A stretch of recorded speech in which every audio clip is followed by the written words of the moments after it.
ये एक छोटे से गांव की कहानी है जहां एक चालाक चोर है जिसके पास जादुई चप्पल है। दादियां अपने नेक दिल बच्चे से बात कर रही हैं और उसे बता रही हैं कि ये चोर कैसे हर रात गांव के लोगों को बेवकूफ बनाता है।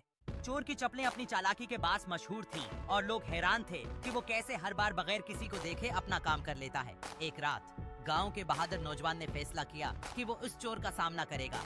वो नौजवान चोर की चप्पलों की चमक को देखकर हैरान रह गया और समझ गया कि ये चप्पलें जादुई हैं।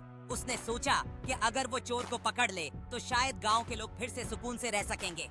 नौजवान ने अपनी हिम्मत जमा की और चोर को चैलेंज किया कि वो मजीद लोगों को परेशान न करे। चोर ने एक पल के लिए रखा और फिर हंसते हुए भागने की कोशिश की, लेकिन नौजवान ने पीछा करना शुरू कर दिया। चोर की दौड़ ने पूरे गांव को बेदार कर दिया और लोग अपने दरवाजों से बाहर आ गए ताकि ये दिलचस्प मंजर देख सकें। नौजवान ने अपनी पूरी कूद से चोर का पीछा किया और गांव की गलियों में दौड़ता रहा। नौजवान ने आखिरकार चोर को पकड़ ही लिया और उनके दरमियान एक सख्त मुकाबला शुरू हुआ। चोर ने अपनी चप्पलों का राज बताने का इरादा किया और गांव वाले हैरत से सुन रहे थे कि आखिर ये जादुई ताकत कहां से आई।